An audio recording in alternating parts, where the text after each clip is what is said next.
My name is Benton Stokes. I'm a former fundamentalist, post-evangelical worship leader, and songwriter. I enjoy wry Manhattans, roller coasters, and road trips, just not all at the same time. I'm Elane O'Rourke, and I'm a teacher, an author, and a spiritual coach. I was a philosophy professor and a liberal pastor in a couple of former lives, and these days I love aha moments and not so dry martinis. We have conversations about life and God with a queer perspective, over cocktails, like you. This is Cocktail Theology. Today's cocktail is made with a spirit I only tried for the first time today. What's that? It's called Dubonnet. Ooh. Which is one that I think you've had before. It's true. It's a French aperitif. Mm-hmm. It's kind of rich. It's kind of like vermouth. It's fortified wine. It has herbs and spices added. It's really tasty. It is. So I made a cocktail with it from Dubonnet's website, and I haven't tried it yet. Okay. This is called the Dandy.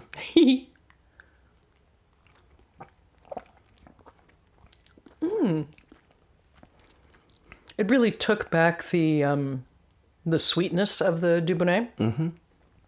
I love Dubonnet and Lillet Blanc, oddly, for the same reason. I like them cold on a really hot day. Oh, yeah. But so what's in this besides the Dubonnet? It's bourbon and a little bit of triple sec. Mm-hmm. It has orange bitters and it has Angostura bitters. Okay. So it's kind of in that Manhattan old-fashioned family. Yeah. It's good. I wouldn't turn it down. No. Let's put it that way. I'm not turning it down right now. So what are we talking about today, friend? Listener Bruce sent us a video. It's a video that's making the rounds. On the video itself, the caption is, "Pastors with Trump's faith office speak in tongues at the White House." We watched this video separately, and then we watched it together a couple times. There is someone speaking in tongues kind of in the background, but that's not the point of... It's not relevant. It's not the point of this.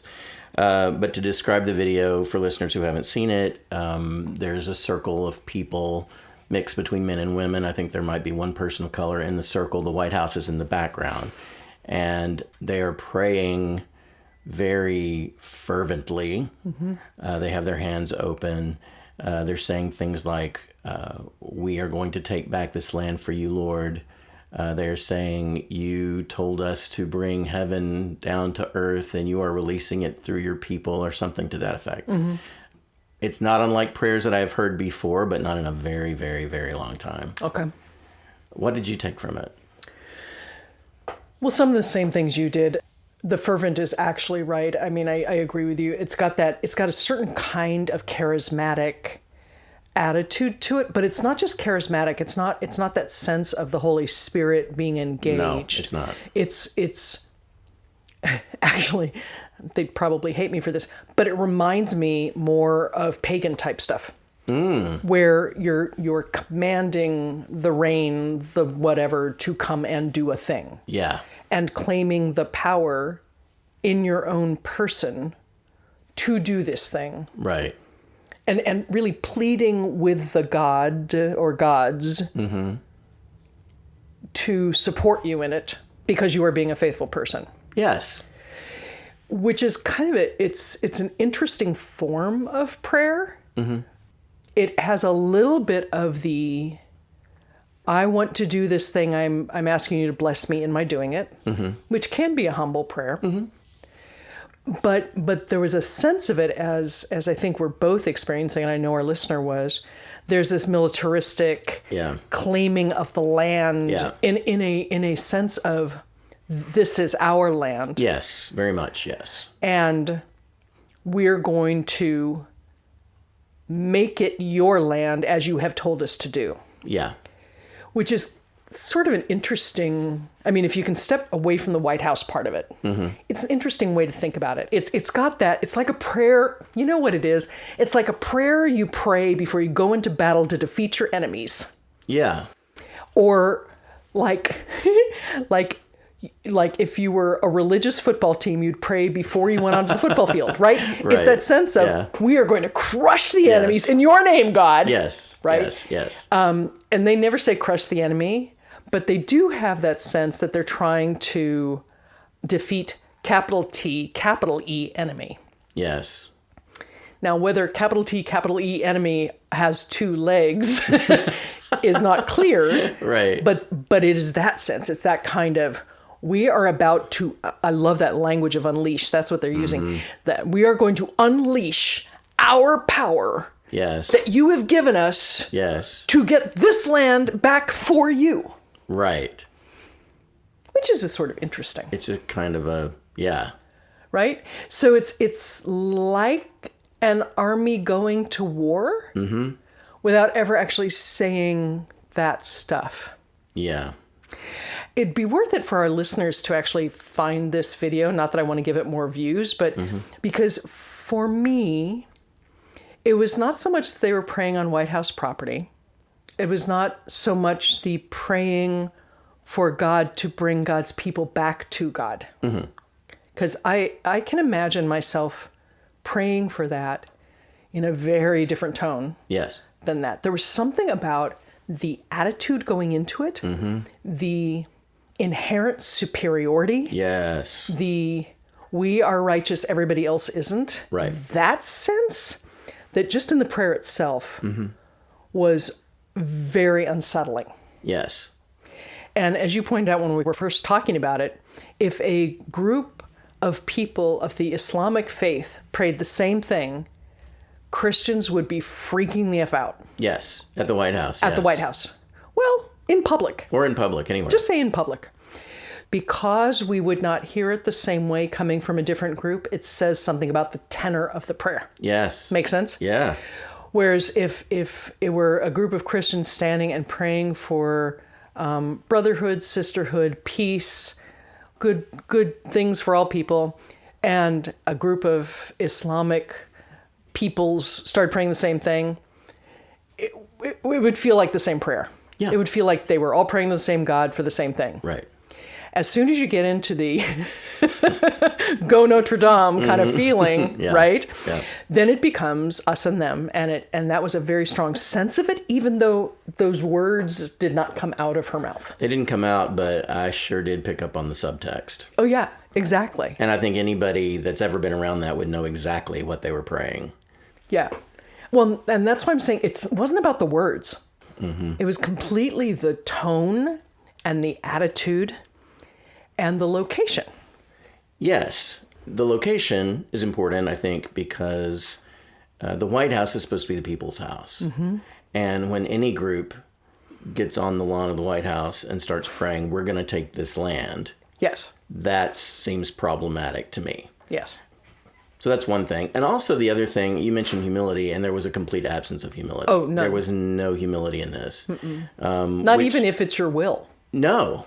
Right. There was no beckoning of the Holy Spirit. There was no use us, Lord, in a sense that, we want to be available to your Spirit. Use us in ways that you choose. But they weren't leaving it up to God to choose. They were choosing what was going to happen. And they were just asking God to bless it. And they were asking God to bless it because they were claiming that they were doing it in God's name. Exactly. And they weren't even asking God to bless it. Oh, that's true. They weren't. At all. At least the part we saw, was simply, we're going to go do this. It makes me wonder which God, given how many are in the White House right now, which God they were praying to. That's a really fine question. I mean, there's something, one of the problems, right, is because the current occupant of the West Wing, the current president, has likened himself to a godly figure, to a savior, to a rescuer, to Jesus. We'll set that aside because that's just silly. And he's revered that way too. That's right. I think that adds an extra tone to it. Yeah. Like in some ways, if it had been the same people praying on the White House grounds while the most liberal person you can think of was in the seat, it wouldn't have the same. It would be equally weird or disturbing, but it would have a different tenor to it, right? Yeah. I don't know when this actually happened, but given that we just bombed Iran and this is happening, there's this whole context of this sense of finally we are coming after the infidels. Yes. Right? Right. And it's that all of that makes it troubling or at least questionable. Yes. Whereas a different context with a different tenor would have had a very different experience. Right. Right? So that's the prayer part. That's the gathering part. Yeah. Then there's the what you brought up a minute ago, which was the White House is supposed to be the people's house. And the people are more than just those however many there were, right? So we've got the tenor and the tone and the attitude of the prayer, the gathering, in the context that we talked about. But we've also got this sense of sanctioned prayer, apparently sanctioned. I saw no police. Well, and it said the White House Faith Office. And I'm gonna step back from that because tongues was spelled wrong, so it could be it could be anything. You know what I mean? That's true. So I'm gonna step back from the headline, which could have been anybody saying anything. Sure. But just to the thing. So at least in the small clip we saw, nobody who is in charge of security at the White House seemed to be doing anything about it, which suggests a sanctioning from the White House. Yes. So I'm trying to tease those apart because they have a somewhat different character. Yeah. For me, a group of people praying to take back the land anywhere is troubling, or, I mean, it depends on the tone, right? It's all of that. And I don't know who, but, whatever that is. For me, that's a religious and a humility and what it means to be in relationship with other people, what it means to be in relationship with God. It's that kind of thing. Yeah. For me, that's separate than should people be allowed to pray for their rulership on the White House lawn, no matter who they are. Yeah. Those are two different kinds of questions. Yeah. Setting aside the prayer piece, the content of the prayer, if I take that and I put it on the White House lawn, then I've got the problem of the government can't restrict free speech. Government can't restrict religion. But I'd like some sense that it wasn't the government sanctioning that prayer. Right, but I have a hard time believing that if a group of Muslims were to roll up in there to pray, that they wouldn't be escorted off the grounds. Exactly. So that's where it becomes the church and state problem. Yes. Right? Then it's not about the content of the prayer per se. Right. It's about how we are behaving towards those people and whether they have sanction to pray on behalf of the current occupant of the White House, which is clearly what they felt they were doing. Yes. And what at least the scene looked like, because there was nobody there saying, y'all, love that you love the big guy, both big guys, but you can't, this is not right. Right. And one of them is offensive to me as a citizen. One of them is troubling to me as a religious person. But those are two different kinds of feelings for me. Yeah, I get that. Because I don't see them as the same thing. I really do see them as two different kinds of things. Yeah. Yeah, I get that.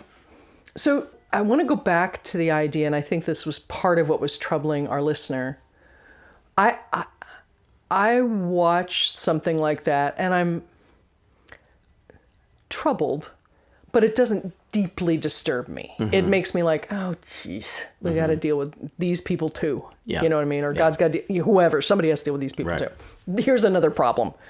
But I don't think that was his response. And as you're talking about, you haven't heard it in a long time. Could you talk more about kind of the deep response that this...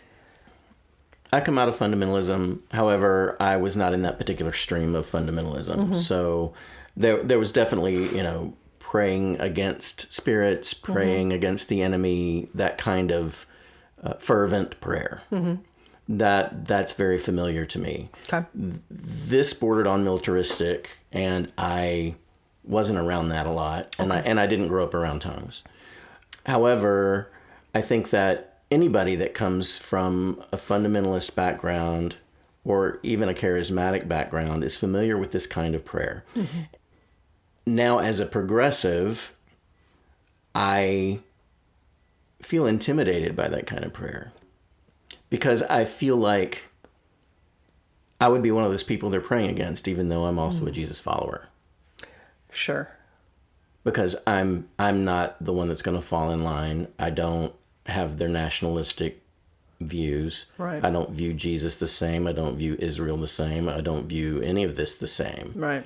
So I might as well be the enemy. Mm-hmm. And because I understand that prayer, I think that's why it feels more personal. You know? Mm-hmm. I think a lot of our listeners, particularly people that come out of church trauma or queer folks that have been kicked out of the church or whatever, they would feel it that way too. Mm-hmm. Mm-hmm.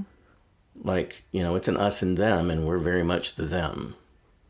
So I think that's part of it. Mm-hmm. And also, if you were part of that culture and you participated in some of that stuff. Yeah.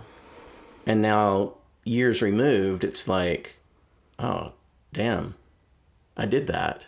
Mm-hmm. And to be reminded of that, how it felt to be there then, whether you approved of it then or not. I mean, because certainly Right. people get drug into those prayer circles. I did, not really even knowing what was going on. Right. I think it can just bring up a lot of gross, memories of being in those kinds of situations. Yeah, I think that's helpful. I can imagine most people feeling as though they are on the other side of these folks. Yeah. And that being a very uncomfortable place to be because of the tactics that people who claim to represent those folks have used. Yeah. I get that one. Mm-hmm. That has nothing to do with your religious upbringing. That has to do with the fact that when people see themselves as the triumphalist conquerors, Right. and you're not part of that group, clearly you're part of the conquered. I mean, Yes. there's kind of no way around that, right? Yeah, that's it. Exactly right. So there's that piece, and I get that completely. I think for me, even though I'm clearly not in that group, I feel like you're just standing there being a jerk. Yeah. And I already knew that you hated me. So Right. the fact you're being a jerk more publicly just means you're still being a jerk. Yeah. Right? Yeah. So I think that I have a little bit of distance from that per se. Mm-hmm. Now, if they started specifically naming who their enemies were and I were in that, that would be rougher for me. But for me, that piece, it's because it's on the White House lawn that it stresses me out. Yeah. Yeah. And Right? it should stress us out. Right. And it wasn't on the lawn, but in the parking lot or wherever it was. But that's the piece of that. But I really hear you on that sense of having been in those circles and it bringing up all of the feelings that it could bring up about that. Mm-hmm. I'm thinking about Amazing Grace. Yeah. And about how the writer of Amazing Grace came to understand that his life involved in the slave trade had been a deep and costly mistake. Yeah. And I appreciate the fact that he was able to speak to the grace that saved him from continuing that mistake, Right. that awful thing. Right. I would hope that our listeners who have participated in that can find a way out of whatever guilt or shame they feel about it into the next phase of, that's not my relationship with God, that's not my relationship with people, and I condemn that. Yeah. Right. You know what I mean? Because Right. you can't go back and undo it. Right. You can only move forward. Exactly. Yeah. Listeners, we'd love to hear from you. If you've seen the clip or other clips like it, we'd love to hear from you. Get your thoughts. Cocktailtheology.com is where we are. If you have been a part of those circles in the past, and you have perspectives that you'd like to add to this, we'd love to hear from you as well. Also, ideas for episodes, questions you have. There's plenty to talk about in the world right now. Yeah. We always love hearing from you. Cocktailtheology.com is where we are. Till next time. Bye. Funny how the view can change, how life just seems to rearrange itself, no matter what it was. I don't know how it goes, but look, moving on feels pretty good. Moving on feels pretty good. If you enjoyed this episode, please give us a like and hit subscribe wherever you're listening right now. We welcome your comments, questions, and ideas for conversations and for cocktails. Please get in touch with us at our website, cocktailtheology.com. Cocktail Theology is a production of SFS. Our theme song is Moving On Feels Pretty Good, recorded by yours truly, Benton Stokes. You can find my music wherever you stream your favorite artists. Join us next Thursday for another new episode.